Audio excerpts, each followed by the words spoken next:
Investment advisory services offered through Alpha Capital Management, LLC, a SEC-registered investment advisor. Alpha Capital Management, LLC, and SWAN-Capital are independent entities. What your money would say. Andrew McNair. Money Talks. Are you listening? Money Talks. Are you listening? Money Talks. Are you listening? What your money would say with Andrew McNair.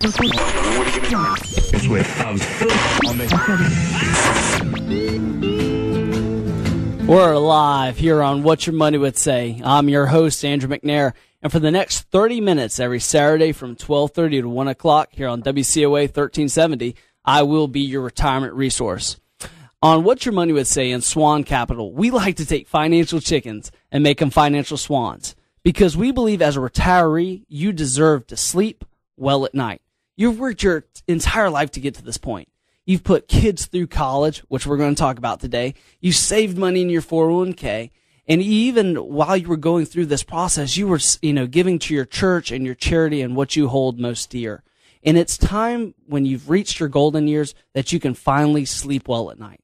And to sleep well at night, we're going to talk about a topic that many families and grandparents and parents don't know how to navigate, and that is college planning. And that's what we're here for at What Your Money Would Say, is to help navigate you through that rocky, unknown terrain. Now, before we go into college planning, I want to share with you an upcoming event we have here at SWAN-Capital, and that is our Social Security Class 101 at UWF. It's going to be October 8th, so you don't want to miss it. We're going to answer some very important questions like, when do you take Social Security?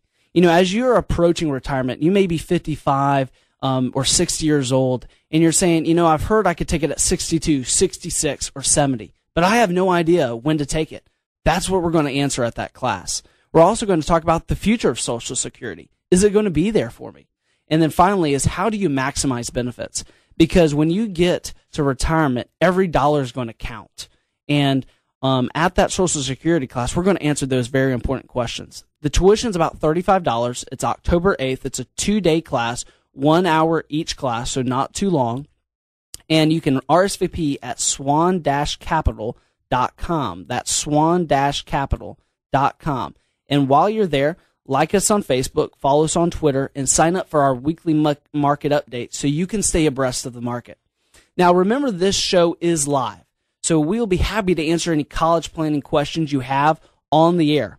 That phone number is 478-3116. That's 478-3116, and we'll be happy to answer your question live on the air. Now, the topic college planning is very near to my heart because when I get started in the career, I didn't work. Now I just work exclusively with retirees.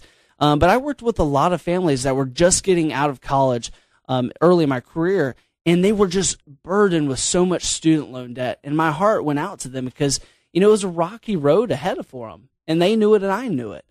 And I just want to start off with a personal story. And it was about a client that came into our office early in my career. And she sat across from me, and I could just see the joy was taken out of her eyes. She worked as a school teacher, which is such a rewarding job. But as you know, doesn't pay that much. She was making about $32,000 here in Escambia County. Yet we were going through her debt situation. She had some consumer debt, but nothing outrageous. But when she got to the student loan debt, I saw that that's where she knew that she was bleeding out. She said, Andrew, I'm making $32,000, but my student loan debt is $120,000. At a $32,000 income, I didn't have to run the numbers, and she knew it without me even telling her that it was going to be a rocky road ahead for her. Because if you have $32,000 income, but you're $120,000 in debt, it's going to take you a long, long time to pay it off. Now, later in my practice, I deal with nothing but retirees, either their parents that have young children or their grandparents that want to leave a legacy. They believe that higher education would be good for their grandchild or child, but they don't know how to navigate that road. Well, that's the questions we're going to answer today. Is if you're willing to provide that legacy for your children, how do you go the best way of providing that? But I want to give you some stats that are just really startling when it comes to the college planning industry. The average tuition today is around $30,000. Again, most when they come out of college, they're not even making that much a year. So the average tuition is about $30,000. So if we know that it's $30,000 now that's a move-in target, because inflation on college expenses is 8%. So next year it won't be $30,000. It'll be 32 or somewhere in that ballpark. So we have to know that it's a moving target, and we have to have at least 30,000 ready for our grandchild or our child. And here's a really startling statistic. It says 2/3 of graduates graduate with over $20,000 in student loan debt. So again, you're going to be burdened if they first come out of college. And the stat shows that when they get out of college, this was taken in 2011, that 1.5 million people graduated in 2011, yet 12% of them are unemployed. So they have the college degree, they check the box, and they still can't find a job. And you know people like this. This may be, your cousin, this may be a nephew of yours, that you know that they've got the nice degree from a great college, yet there's just not a lot of jobs out there. So we're going to talk about a lot of paradigm-changing stuff here in today's show. And also, this was one last statistic I want to share with you, is that the median income of a graduate is only $18,000. That's just a few thousand over the cashiers, a full-time cashier at McDonald's. And I don't like to beat up McDonald's because I work there, but you would think if you went through the 4 years of getting a college degree that you could make a little bit more than that. But that's just the environment we're in. So it's caused us, I'm hoping, causing America to wake up. That is college education right for everybody? And is it the right route for everyone? We've tried to almost stick a round, peg into a square box, and it doesn't always fit. So I want to give you a couple analogies. If you're thinking about making sure that your child or grandchild are going through college, we got to make sure that you're first and foremost taken care of, because it's just like when you're flying on an airplane and the flight attendant's doing all their exercises, put the belt on there. One of the most important things they tell you is when an emergency happens, when that gas mask falls, the first thing you do is you stick the mask on your face so that you can reach over and help the people beside you, a child or a friend. Because if you're not getting oxygen and if you don't have a good retirement, how can you be a good example for your child or your grandchild?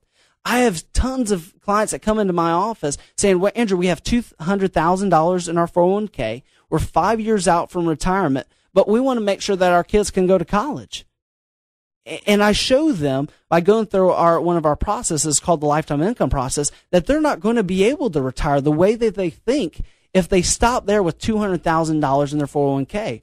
First and foremost, you got to make sure that you're getting oxygen before you can help the person to your left and right of you.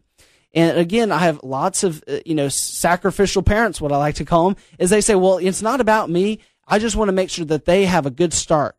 Here's the problem with that is you're not giving them the example to live up to.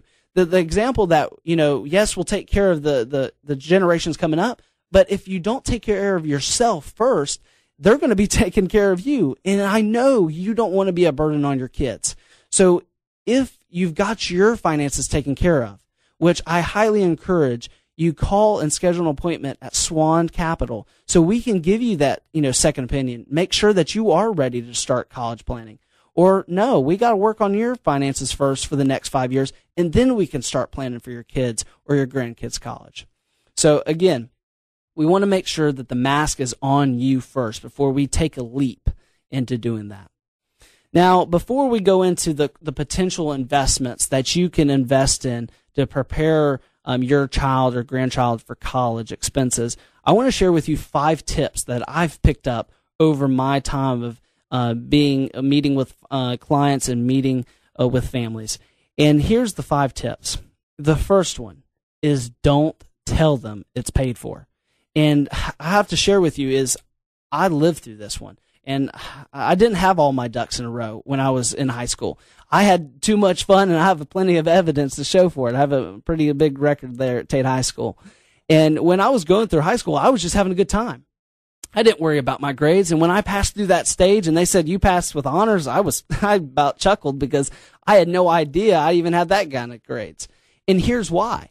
I didn't apply myself because I knew that my parents paid for my college. They thought it was a great thing, which it was, to put me through college, but I didn't appreciate it. You probably remember when you first got your first car, you drove it to hell and back, but you didn't care because it wasn't yours. But when you bought your first car, oh, did that thing shine. You took care of it. You made sure it was washed every Saturday. The same goes with your kids and your grandkids' college education. If you tell them up front, hey, it's going to be paid for, don't worry about it, believe me, they won't worry about it. So what I encourage you to do is save for their college education, but don't tell them about it. So that when they continue doing great in college and they're trying to, get a scholarship because they know that no one's going to pay for it, they work so much harder. And when you get to that graduation dinner after and you leave the Civic Center, you go to a dinner, nice place around town, and you sit around that table and you say, grandson, son, I know you've worked so hard to get to this point. I just wanted to tell you that we've paid for your college already, so you can take that scholarship money and invest it for your future, or take half of it and buy a nice car because you deserve it.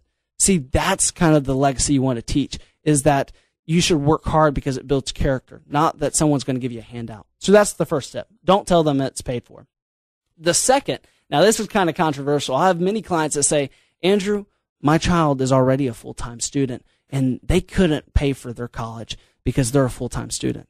That's bogus. I have so many people that I went to school with that, and it shocked me, is when I was getting in groups in college with, when you have to work in groups with people, they were some of the best students were people that had a full-time job or were single parents that were going back for the college education.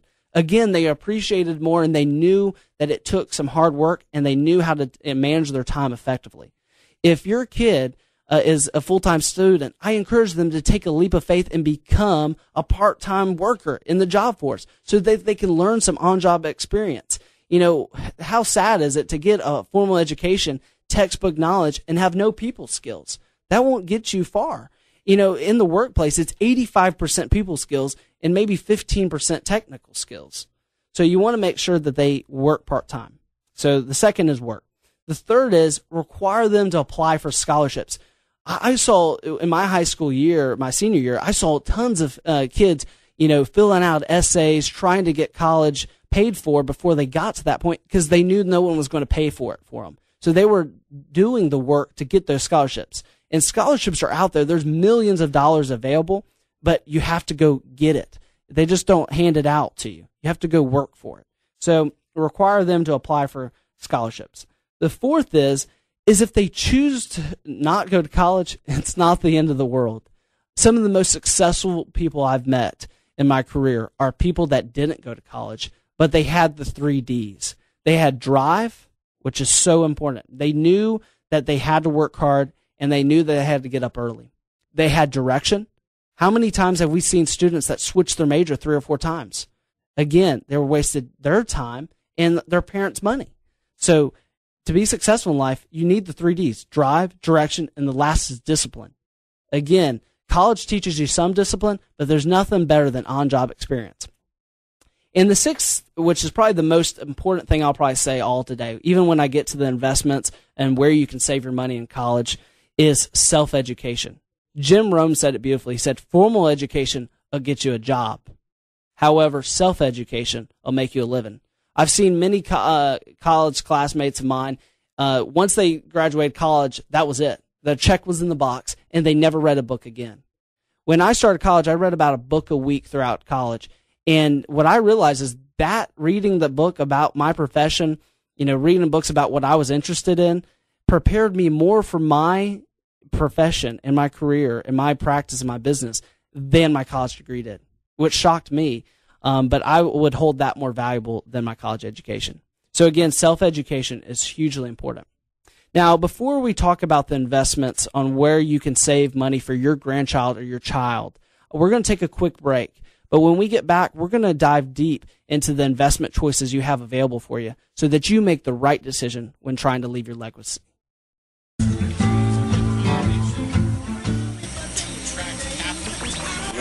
What your money would say.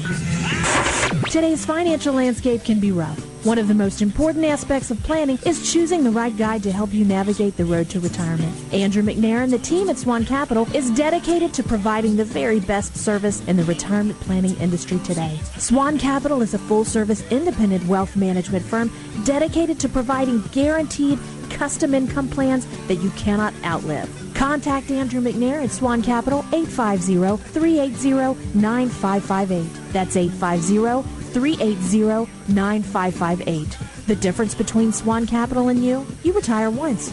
We help people retire every day. You should be enjoying your retirement years, not letting worry keep you up at night. SWAN-Capital. Sleep well at night. Contact Andrew McNair at SWAN-Capital 850-380-9558. That's 850-380-9558. Again, that's 850-380-9558.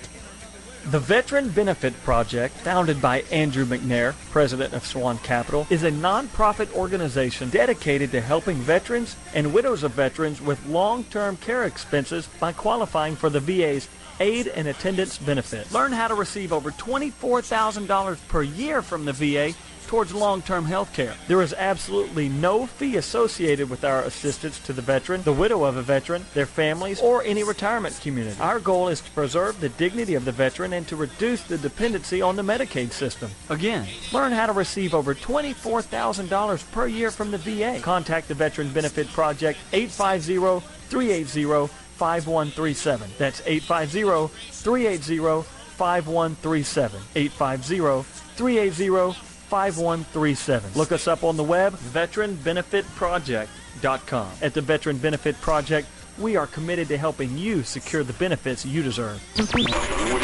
Retirement expert Andrew McNair. Changing the retirement paradigm. Now back to what your money would say. Brought to you by SWAN-Capital. Welcome back to your What Your Money Would Say. I'm your host, Andrew McNair. Now, we're talking about college planning on What Your Money Would Say today. And remember, the phone lines are empty. So if you have any questions about college planning and the investment options that are available to you in the second part of the show, we're going to encourage you to call 478-3116. That's 478-3116, and we'll be happy to help you navigate this college planning for your kid's college or grandchild's college. Now, I just want to recap what we went over today. We talked about some really startling stats that most, when they come out of college, most college graduates graduate with over $20,000 in student loan debt. Now, there are parents that want to see their kids succeed, and they don't want to see that burden on top of them. So what are the financial options that are available? That's what we're going to go over in the second part of the show. We also talked about that you need to make sure that you're ready for retirement. You need to make sure that, like the flight attendant says, you need to have the oxygen mask on first before you try to help your children or anyone else. And then we talked about the 5 tips that I've picked up over my lifetime of successful college planning. And that is, don't tell them that's paid for. 2, they can work during college. It won't kill them. 3, require them to apply for scholarships. 4, if they choose not to go to college, it's not the end of the world. And 5, they need to make sure that they have direction, drive, and discipline, because that will take them far in life and in college. And then the 6 is self-education. Make sure that they understand that college doesn't end after they get their degree. Now, the options, I want to go 2 roads down here. One is, it's going to be a short road because I don't believe this is the best way, and that is to borrow the money for college. You know, there's Stanford loans, and then they break it down to their subsidized and unsubsidized Stanford loans, which means if it's done by the government, they'll pay the interest. You can qualify if it's a need-based versus there's unneeds-based. If you're the parent and you have high incomes or high asset limits, you'll have to go with the unsubsidized way, which is that they'll have to pay the interest that accrues on the loan, but it'll be after the grace period. So Stanford loans is a potential way. Also, Pell Grants is available. There's many families in this community that take advantage of the Pell Grant, so that could be a good option. But the option that I want to spend the most time on is how do you prepare for college expenses without taking on debt? And that is through potential investments. So what we're going to do is highlight some of those options for you. And we're going to start off with probably the most known, and that's the 529 plan. It's very similar to like an IRA. It has contribution limits, and it also has tax deferral, which is great. We love tax deferral. And they split it into two different 529 plans. And a lot of these is managed by the states, individual states. There's the savings plan, and then there's the prepaid plans. And we're going to talk about the first one, which is the savings plan. This is very similar to an IRA in that you have investment options that you can take advantage of. Now, they do have market risk. In Florida, there's a couple options you can have. You can have age-based risk. You can have fixed income. You can have it completely in the market, but there's options.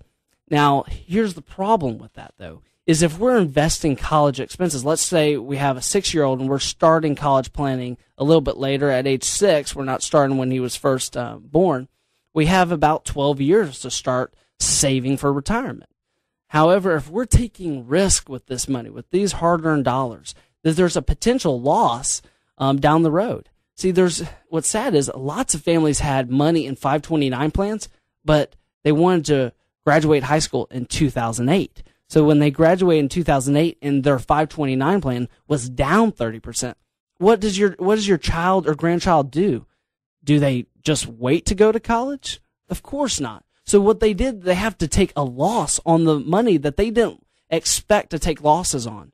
So again, if you're going to do a 529 plan that has a savings component in it, you want to be very careful that you're very conservative because, again, we don't know what the market's going to do. We don't have a crystal ball, and we can't always line up your college degree or when you're going to go to college with your investment choices. So you got to be very careful there.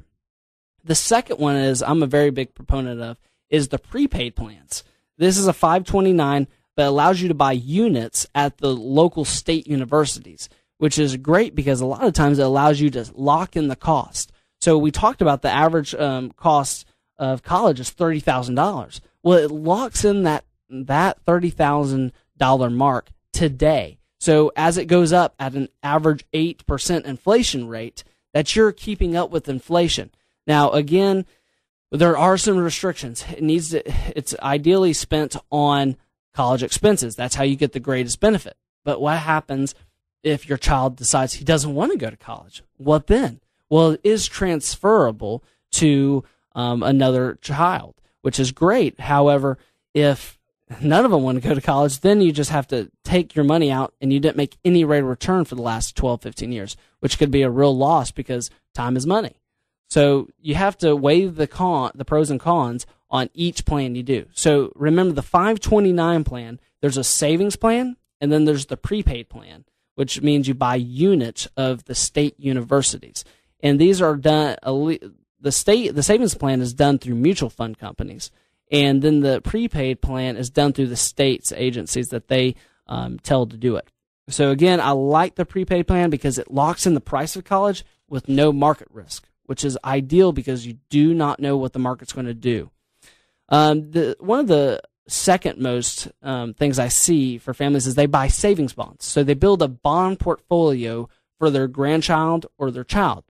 Now, bonds are great and have been great for the last 30 years because interest rates have been falling for the last 30 years. We're at historic lows for bonds. However, what are people doing? They're pumping millions and billions of dollars into the bond market at historic lows. Interest rates and bonds have an inverse relationship, which fancy word means is when bonds go up, interest rates go down and vice versa. So you can get in real trouble as the interest rates increase. So families are pumping millions of dollars into bonds for college expenses, yet when interest rates rise, because we know we're at historic lows, a lot of them are going to get hit with either, they're going to take losses on that, or they're going to have to hold them to maturity. And if we're doing, long-term bonds that are 30-year maturities, well, the problem is if interest rates rise, that means you have to hold it for 30 years. Well, that's not going to work out for college expenses, obviously. So we'd have to take a loss. So I'm not a big proponent of bond portfolios for college expenses. The third is long-term CDs. I see families say, well, Andrew, that we have to earmark so much money every month for college expenses, but we don't want to take any risk. and we don't want to have any default risk, so we stick it in a CD or a money market account. Well, here's the problem is we're in a low interest rate environment that is increasing, but it's going to take time to increase. So right now, the average CD rate is around 1% nationally. So you're sticking your college funding in a CD earning 1%, yet the average inflation rate for college expenses is 8%. So we're going backwards 7%. Again, like I always tell you, CDs in our office is called GBS accounts, going broke safely. And you don't want your grandkids or your kids' college fund going broke safely. We have to look for some potential rates of returns. So if you're just tuning in to What Your Money Would Say, I'm your host, Andrew McNair. We're talking about college funding. And we've talked about some of the options that are available. We've talked about 529 plans, how that there's two different types. There's the savings plan, which has market risk and market components to it. And then there's the prepaid plans that lock in the price of college, but the nice thing is there's no market risk. Now, we've also talked about bond portfolios, and that bonds in a low interest rate environment, as interest rates increase, those bonds, you could suffer some huge losses there.